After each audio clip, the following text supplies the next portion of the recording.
entirely our bureaucratic snafu in having left the documents in Islamabad rather than having transferred them down to the Lahore Consulate General. That's been rectified. So I don't think we'll have any sort of those mistakes in the future, which is why I said one of the first things we did was make sure that we had the appropriate registration documents now with all of our vehicles so that we shouldn't have these sorts of prolonged incidents in the future.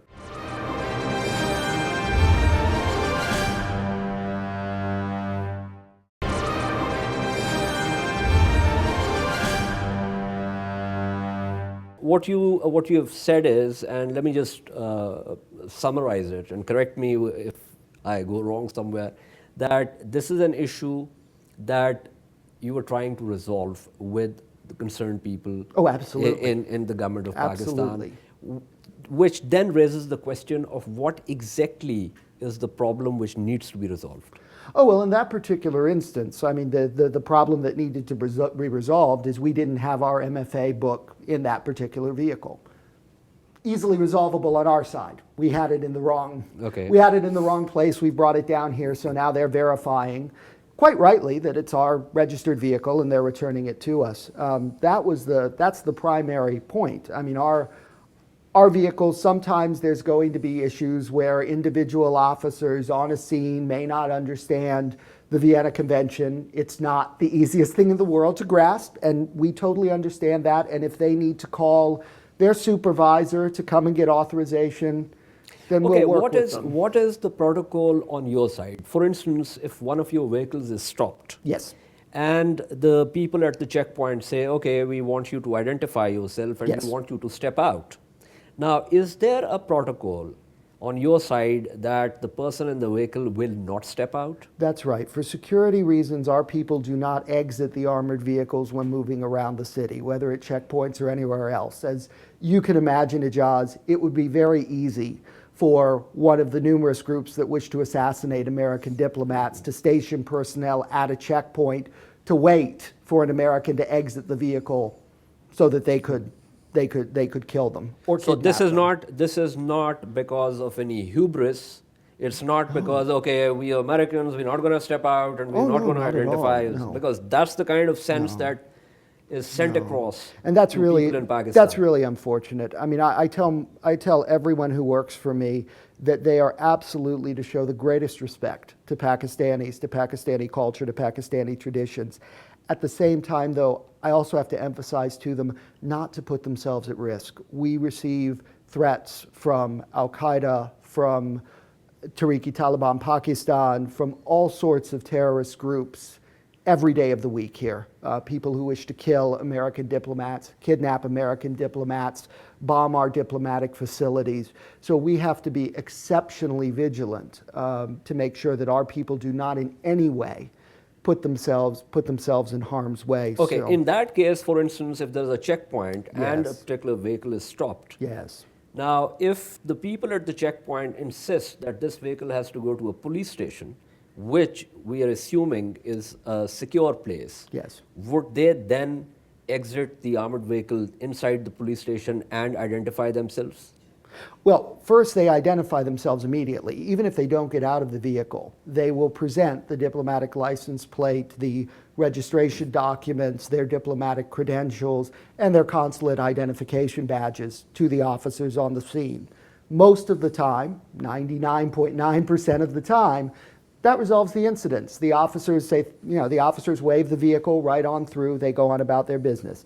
If it doesn't, they will pull over to the side, they will present their credentials yet again. If that's insufficient, they will call our regional security officer, who will come to the scene, explain to the Pakistani authorities there what the problem is. If the authorities then wish to proceed to a police station, as happened in one of the incidents, In the second incident, absolutely, yeah. we will work with them. I mean, our objective is to make this as simple and friendly an interaction as possible. First and foremost, our job is to try to project a positive image of the United States in Pakistan. Okay, about these houses that are apparently being rented out to the Americans and where the Americans are involved in some kind of secret activity, what do you think of that? I mean, the rumors are floating around. Well, first, any houses that people who are employed by this consulate live in are either owned or rented by this consulate general.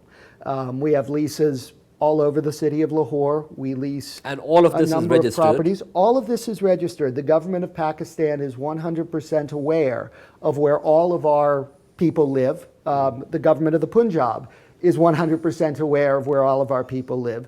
The Punjab police are 100% aware of where all Because of our they people provide live. security? Because they provide security Okay. at our residences. So there's nothing hidden about any of our So residences. if there are any houses that are not registered with you, which are not where your staff is not living, Right. and which are not registered with the government of the Punjab, or where the government of Punjab does not know about them, those are houses for which the consulate is not responsible. Well, that's right. If there are houses that we have not rented, then they are not housing of U.S. government personnel in the city of Lahore. There are lots of private Americans who live here in Lahore. Some of them are with the Lahore American School. Some of them are with various companies that live in that operate here in Lahore. Some of them are Pakistani Americans who have come back to take care of elderly family members and are living here now. So we've got lots of American citizens who own or rent properties that are not affiliated with the consulate.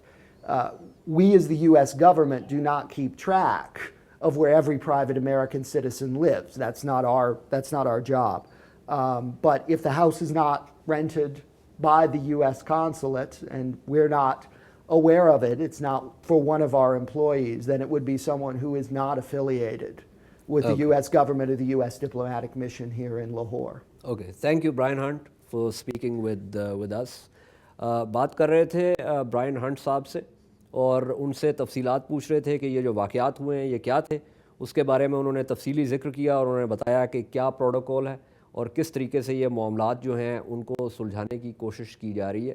مکانات کے حوالے سے بھی انہوں نے واضح کیا کہ جہاں تک تعلق ہے کونسلیٹ کے سٹاف کا، وہ تمام مکانات جو ہیں وہ رجسٹرڈ ہیں. حکومت پنجاب کو بھی ان کے بارے میں پتہ ہے، پنجاب پولیس کو بھی ان کے بارے میں پتہ ہے. اس کے علاوہ جو لوگ غیر سرکاری طور پہ یہاں پہ ہیں امریکی، وہ کہیں پہ بھی پراپرٹی جو ہے وہ کرائے پہ لے سکتے ہیں اور ان کی جو معاملات ہیں ان کے ساتھ کونسلیٹ کا کوئی تعلق نہیں ہے.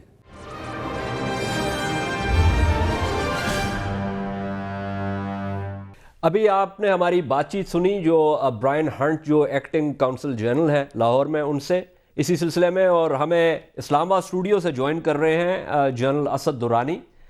کسی تعارف کے محتاج نہیں ہیں، ڈی جی ISI بھی رہ چکے ہیں، لیکن اس کے علاوہ پاکستان کے سفیر تھے جرمنی میں بھی اور سعودی عربیہ میں بھی، اور چونکہ ان کا بہت وسیع تجربہ ہے انٹیلیجنس کے کام کا بھی اور سفارت کاری کا بھی، تو میرے خیال میں بہت ہی مناسب ہے تجزیہ کار ہیں اس سلسلے میں.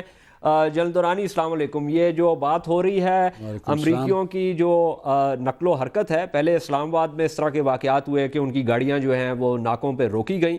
اب اس طرح کے 2 واقعات جو ہیں وہ لاہور میں بھی ہو چکے ہیں، اور اس کے علاوہ جو افواہیں گردش کر رہی ہیں ڈائن کاپ کے حوالے سے بھی، وہ تو اسی پروگرام کے اوپر جو ہے وہ ایک امریکی سفارتکار نے اس بات کا اقرار کیا کہ ڈائن کاپ جو ہے ان کے بندے ان کو سیکیورٹی فراہم کرتے ہیں پشاور میں. لیکن اس کے علاوہ بلیک واٹر کے حوالے سے بھی جیرمی اسکیل کی پچھلے دنوں ایک رپورٹ بھی آئی تھی. تو آپ کس طرح دیکھتے ہیں اس سارے معاملے کو؟ اجاز حیدر، ہم نے ذرا کافی دیر سے یہ چیزیں نوٹس لینا شروع کیا ہے، ورنہ جو لوگ اس بزنس میں ہیں وہ تو کافی عرصے سے یہ دیکھ رہے تھے کہ یہ انگریس بہت پھیل رہی ہے. 11 ستمبر کے بعد ہم نے سرکاری طور پر تو انگریس دی تھی، ضرورت سے زیادہ دی تھی، اتنی ضرورت تھا نہیں، لیکن اس وقت میرا خیال ہے کچھ ہمارا جوش ایسا تھا کہ آؤ دیکھا نہ تو ہر جگہ پر ان کو نہ صرف گھسا دیا بلکہ کئی چیزیں معاف کر دی. یہ تو سٹارٹ تھا. اس کے بعد جو ایک اور گروپ آیا جو کہ جس کو ہم کہہ سکتے ہیں کہ NGOs کے گارب میں، اور انہوں نے اپنے مختلف ایجنڈا ہمیں بتائے کہ جی ہم نے یہاں پر کیا کیا کرنا ہے. زیادہ تر لوگ کہتے تھے کہ جی پیسے ملے ہیں ہم نے اور ہم نے اسامہ بن لادن کو ڈھونڈنا ہے، اس لیے ہمیں یہاں پر تعین کیا گیا ہے مختلف کور دے کر. انہوں نے نہیں کہا یہ ہم نے نتیجہ نکالنا تھا.